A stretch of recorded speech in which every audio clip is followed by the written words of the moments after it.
Hello and welcome to another Tabletop Games Blog Saturday review. Another year has gone by and a lot has happened, both in the world at large as well as in the board game hobby.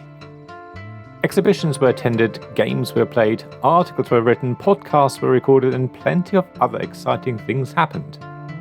So let me share with you some of the highlights for me from 2022 and also give you an update on the financial situation of the blog. Events and exhibitions. After a long time of abstinence, 2022 was the year when I felt it was safe enough to return to attending some of the UK exhibitions that I had missed so much. Aircom was back in March, which now seems a very long time ago. You can read more in my review of the event, but let me give you a quick overview here. The exhibition at the Harrogate Convention Centre is always a long way away for me.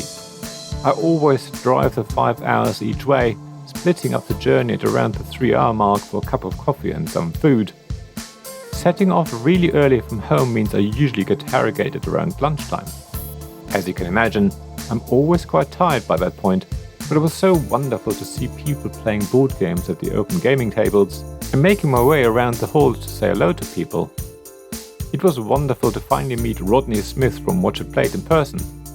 When he spotted me, he came over to say hello and give me a hug, which was really lovely of him.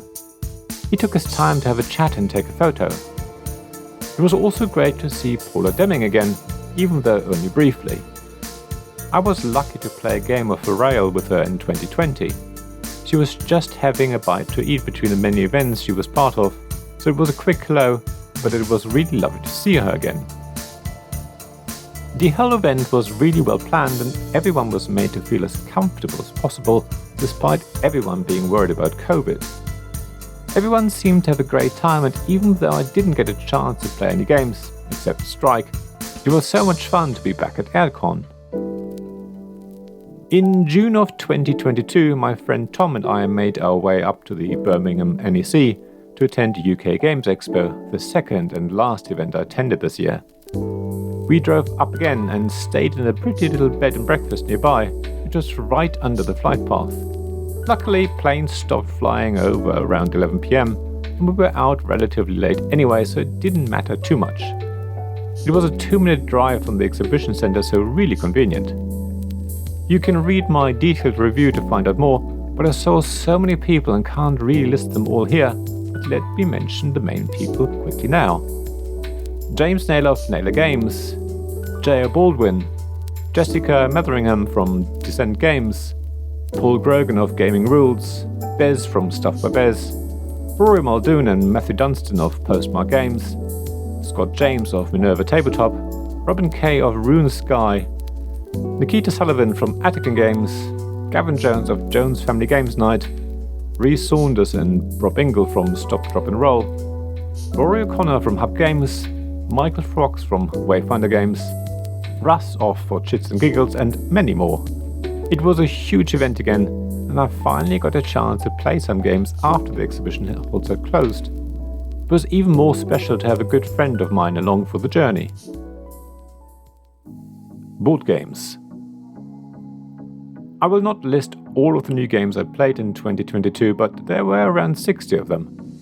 On top of my weekly Tuesday night games group, I also started a couples night with our neighbours, and our daughter rediscovered board games, which is wonderful. In total, I got more than 350 plays in over the year, and reached an age index of 9, meaning I played at least 9 games at least 9 times. The most played game of 2022 is Town 66, which is so quick and has such a wide appeal that it's really easy to get to the table. I would say 2022 was a really good year for board games. There have been many new and exciting games, as well as some not so great and rather disappointing ones, of course. As usual, there have been many new self-publishers joining the hobby. Some publishers that started out small in the last year or two have since grown and released more titles, while other well-established names have gone out of business. Overall, though, I would say the industry is pretty healthy and has weathered the storm of the pandemic and economic downturn pretty well. That's not to say that we won't see more companies go into bankruptcy, but I think there is a trend of fresh ideas and people entering the industry, which is a positive in my mind. Podcasts. Apart from continuing to release all of my written articles in audio format as well, I've been invited to become a permanent member of the Brainwaves Board Game News podcast. It is an honor to have been asked to help the team and inform the hobby about what's going on in the board game industry at large, the good, the bad and the ugly alike.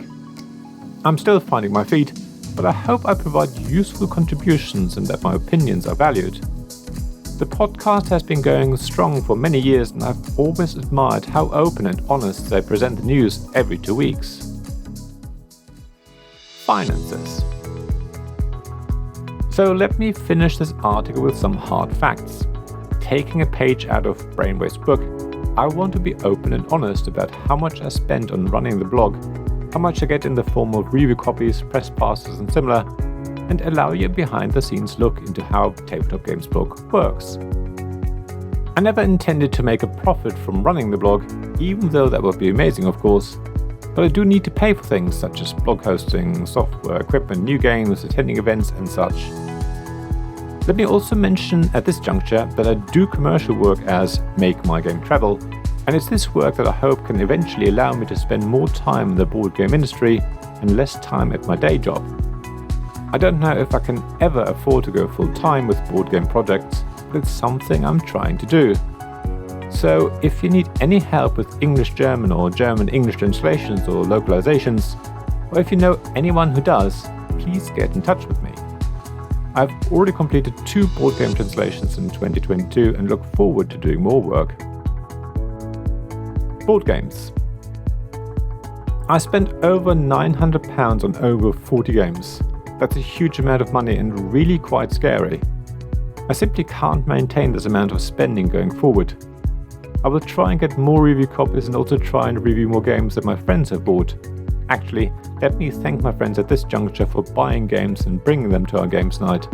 It's been a huge help to allow me to continue to publish a new board game review every week. To try and recoup some of my spending, I started selling some of my games. I don't feel good about asking for money, but I just have to somehow offset the money I put towards new games. I was lucky to sell over 25 games and promos this year, recouping around 360 quid after paying for postage, selling fees, etc. These were mostly smaller games, but it all added up. I still have more games up for sale, so feel free to take a look at tabletopgamesblog.com/mygames. So if you take my sale income off my spend, I was able to reduce the cost of new games down to around £540. That's still a lot though. I did also get a number of review copies for free this year. Their retail value adds up to around £485, but I don't sell any of these games, because I feel it makes my reviews a little bit less independent. I know some of you will disagree with this, but there we are. I prefer to either pass my review copies on to other UK reviewers or to board game clubs or similar. Hosting, software, equipment, etc. Hosting my blog and paying for software and other equipment like a new microphone adds about to around £445 for 2022.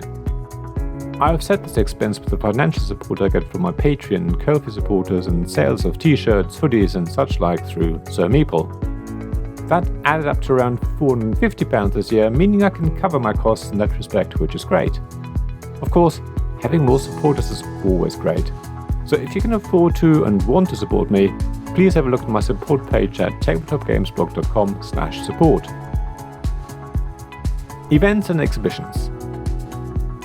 Attending board game conventions in 2022 cost me around £340. That's for petrol, food, accommodation and such like. I did get free press passes with a face value of £85, but it's still quite a lot of money for me to go to these events. I do want to continue attending board game exhibitions in 2023, but I have to be selective of where I go and try and find opportunities where I get free accommodation or other pay to offset my costs. Marketing and advertising. I also spent £60 this year for new business cards and pin badges, which I felt was important and led to some work for Make My Game Travel. So it was money well spent, if you ask me. I also made around £110 in advertising income, so this cost is definitely offset. Grand total. So overall I spent around £825 on the blog if you include everything. As I say, I don't sell my review copies and I can't buy anything for free press passes to exhibitions, but those do help, of course. At the end of the day though, I can't continue to spend several £100s every year to continue with the blog. I need to find other ways of reducing my costs and be more thrifty when it comes to finding games for review. Anyway, I hope you find this information useful and got an insight into how a Tabletop Games blog works. I definitely look forward to 2023. There are a number of games still making their way over to me, and I can't wait to try them out. I also hope our weekly games group continues as well as the couples night. I'm also hoping to start a board game club at my local climbing gym, which will give me the opportunity to introduce more people to our fantastic hobby. I hope you all have a wonderful New Year's Eve, and I'll see you in 2023. Thank you for listening to this Tabletop Games Blog Saturday Review podcast. Please check the description below for links mentioned in this episode, as well as to the written version of this article on the blog. If you enjoyed this episode, please subscribe, give us some stars or leave a review. Please also tell your friends about me, and if you want to offer financial support, check out my Patreon and Ko-fi pages, links to which you'll find in the blog at tabletopgamesblog.com. So thank you again for listening, and I hope to see you again soon. This podcast was made possible by the generous help of my supporters. Royal Patron Sean Newman, Magic Champion John Risley, Castle Guards David Miller and James Naylor, Dice Masters Alex Bardi, Paul Grogan and Robin Kay, Shining Lights Gavin Jones, Vukasin Nizovic, Sarah Reed, Richard Simpson and Tim Vernick.